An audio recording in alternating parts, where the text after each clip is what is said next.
Halo Sobat Front Dunia, di seberang cakrawala laut Indo-Pasifik, sebuah kabar besar menggelegar. Indonesia dikabarkan akan mengakuisisi kapal induk bekas Italia, Giuseppe Garibaldi. Bukan sekadar alutsista baru, ini adalah sinyal ambisi bahwa Indonesia tidak lagi hanya menjaga garis pantai, tapi merambah ke samudra sebagai kekuatan maritim yang diperhitungkan. Bagaimana kapal yang pernah pensiun ini bisa membuat gelombang kuat dalam peta kekuatan ASEAN. Sejarah dan spesifikasi Garibaldi. Giuseppe Garibaldi C551 dibangun oleh Fincantieri, diluncurkan 1983 dan resmi bertugas 1985 sebagai kapal induk ringan STOVL Italia. Pada masa aktifnya, kapal ini membawa helikopter dan setelah modifikasi bisa mengoperasikan pesawat lepas landas pendek dan mendarat vertikal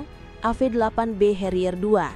Selain jenis helikopter seperti SH-3D dan AW101 atau Merlin, panjang Garibaldi sekitar 180,2 meter dengan displacement penuh hampir 14.150 ton, kecepatan puncak lebih dari 30 knot, dan jangkauan operasi laut sekitar 7.000 mil laut pada kecepatan jelajah 20 knot. Dek penerbangan sepanjang kurang lebih 174 meter dilengkapi ski jam 4 derajat untuk membantu jet STOVL lepas landas. Setelah hampir 4 dekade operasi, Garibaldi dipensiunkan Oktober 2024, digantikan oleh kapal induk atau LHD baru Italia, Trieste. Rencana akuisisi dan modifikasi Indonesia. Pemerintah Indonesia melalui Bappenas dan Kementerian Pertahanan telah menyetujui plafon pinjaman 450 juta US dollar, sekitar 7,4 sampai 7,5 triliun rupiah untuk membeli Garibaldi.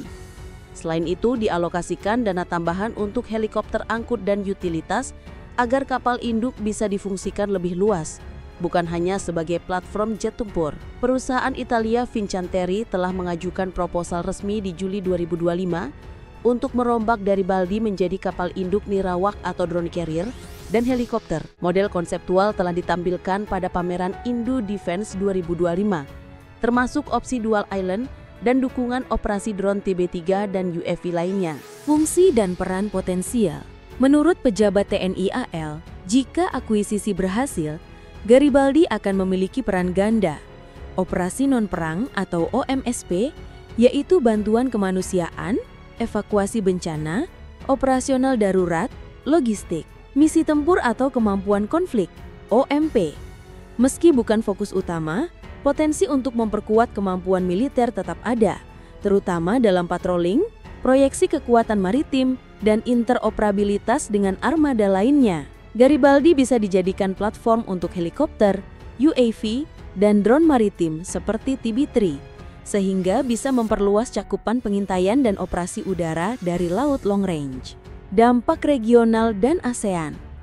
Akuisisi Garibaldi oleh Indonesia akan menimbulkan gelombang efek di kawasan. Efek simbolis, Indonesia akan menjadi negara ASEAN pertama yang mengoperasikan kapal induk, meskipun dalam kapasitas ringan dan modifikasi, menaikkan status maritimnya. Daya gentar militer. Kapal induk, meskipun tidak selalu jet fighter, memberi kemampuan power projection dan mobilitas udara dari laut, meningkatkan kemampuan patroli, pengawasan, serta dukungan operasi di perbatasan laut.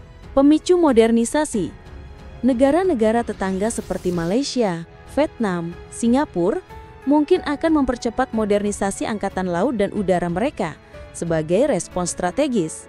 ASEAN bisa memasuki fase baru kompetisi maritim. Kerjasama dan aliansi. Akuisisi Garibaldi juga membuka peluang untuk kerjasama dalam teknologi kapal induk, drone maritim, pertahanan laut amfibi, dan juga latihan bersama antar negara yang memiliki kapal induk atau aspirasi serupa. Tantangan besar yang tak terlihat. Meski potensi besar, rintangan teknis dan strategis juga tidak sedikit. Biaya total konversi dan pemeliharaan yang diperkirakan tinggi, Garibaldi tua perlu retrofit, perawatan dek, sistem pendukung, struktur hangar, elevator pesawat atau helo, dan modernisasi sistem elektronik dan pertahanan. Logistik dan dukungan. Kapal induk memerlukan armada pendukung, kapal pengawal, tanker bahan bakar, sistem komunikasi dan radar canggih, dok perawatan, serta tenaga manusia yang ahli. Sumber daya manusia dan doktrin operasi. Keberhasilan tidak hanya dari memiliki kapal, tetapi bagaimana mengoperasikannya, latihan pilot, kru dek penerbangan, insinyur, maintenance, strategi operasi laut latihan multimatra. Risiko teknis. Umur kapal, kondisi dek dan sistem lama bisa memerlukan banyak perbaikan. Ada resiko bahwa infrastruktur usang memakan biaya yang lebih besar daripada estimasi awal. Politik dan diplomasi. Perlu persetujuan dari pemerintah Italia, regulasi ekspor, izin-izin etis, dan pengawasan. Juga tanggapan diplomatik dari negara tetangga, serta bagaimana ASEAN melihat langkah ini. Analisis perbandingan singkat. Giuseppe Garibaldi, kapal ringan berkapasitas STOVL, armada pesawat dan helikopter, mampu operasi multi kapal, mendukung helikopter SAR dan misi kemanusiaan. Keunggulannya, ada dek panjang, kesiagaan pengoperasian, basis desain yang sudah ada. Kekurangannya, kapal tua, bukan super carrier, dan tidak bisa membawa jet besar signal F-35B jika hanya Harrier atau Helo. Alternatif atau komparasi regional. Negara-negara dengan kapal induk ringan atau platform serupa, India, Tiongkok, dan Vietnam, menunjukkan bahwa kapal semacam ini efektif bila digunakan secara strategis, terutama sebagai pusat aktivitas marinir, UAV atau drone, patroli, dan kekuatan suara diplomatik. Babak baru Samudra Nusantara. Jika akuisisi Giuseppe Garibaldi benar-benar terwujud, maka dunia akan menyaksikan transformasi besar dalam sejarah pertahanan Indonesia. Sebuah negara kepulauan dengan 17.000 pulau, akhirnya memiliki platform laut yang mampu membawa kekuatan udara ke tengah samudra. Bukan lagi sekedar kapal perang, tetapi simbol dari kemandirian dan martabat bangsa.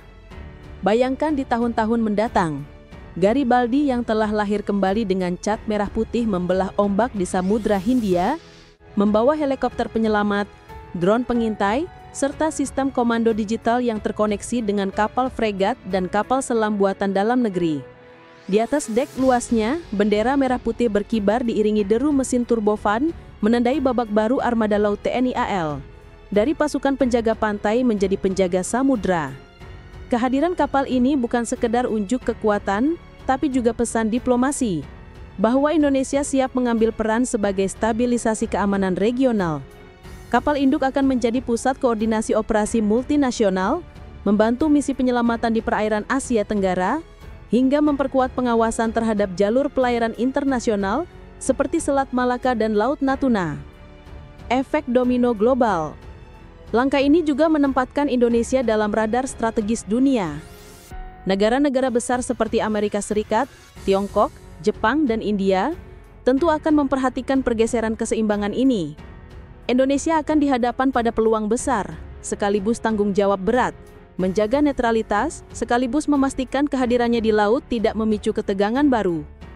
Namun, justru disinilah kekuatan sejati diuji.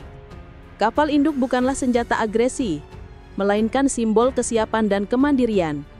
Dengan pengelolaan yang bijak, kapal induk dapat menjadi alat diplomasi maritim yang efektif.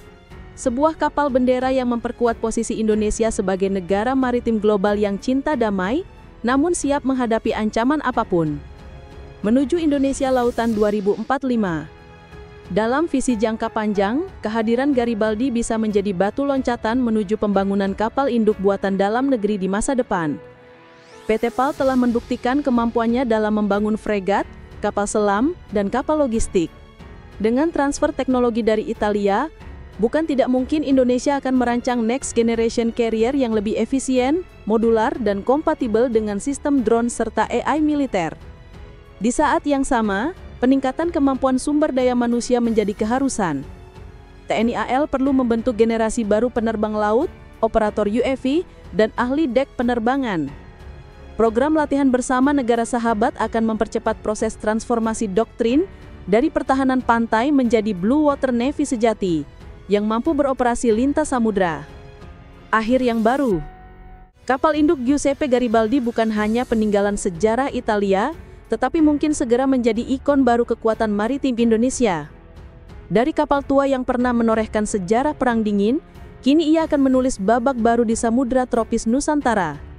Dan dunia akan tahu bahwa negara kepulauan terbesar di dunia akhirnya benar-benar bangkit dari lautnya sendiri. Sobat Front Dunia, bagaimana menurutmu? Apakah kehadiran kapal induk ini akan menjadi penanda kebangkitan maritim Indonesia atau justru tantangan besar yang penuh risiko? Apakah Garibaldi sebaiknya difokuskan untuk kekuatan militer, operasi kemanusiaan, atau latihan gabungan internasional? Karena lautan bukan sekedar batas, lautan adalah masa depan kita. Dan Indonesia, dengan Garibaldi di dek samudranya, sedang bersiap menjadi kaisar laut baru di Asia Tenggara. Jadi akuisisi Giuseppe Garibaldi merupakan langkah strategis besar bagi Indonesia. Bukan sekedar belanja alutsista, tetapi lompatan transformasi pertahanan laut nasional menuju kekuatan proyeksi udara laut yang lebih mandiri. Jika berhasil, Indonesia tidak hanya menggetarkan secara simbol, tetapi nyata menjadi negara biru dengan kemampuan operasional kapal induk dalam kapasitas fleksibel, misi kemanusiaan, patroli, dukungan operasi AIS, serta meningkatkan kewaspadaan maritim di Indo-Pasifik. Namun, keberhasilan tergantung pada kesiapan finansial, teknis, logistik, dan doktrin operasi. Memilih bagaimana Garibaldi akan dimodifikasi, helikopter carrier, kapal induk nirawak atau drone, atau kombinasi akan menentukan apakah ini menjadi aset jangka panjang atau beban operasional. Sobat Front Dunia, inilah masa depan pertahanan laut Indonesia yang mungkin sedang kita saksikan. Apakah kamu setuju bahwa membeli Garibaldi adalah langkah cerdas, atau lebih baik fokus memperkuat armada kapal selam, drone, dan fregat? Tulis pendapat Anda di kolom komentar. Jangan lupa like, share, dan subscribe untuk video mendalam lainnya seputar dunia militer dan teknologi.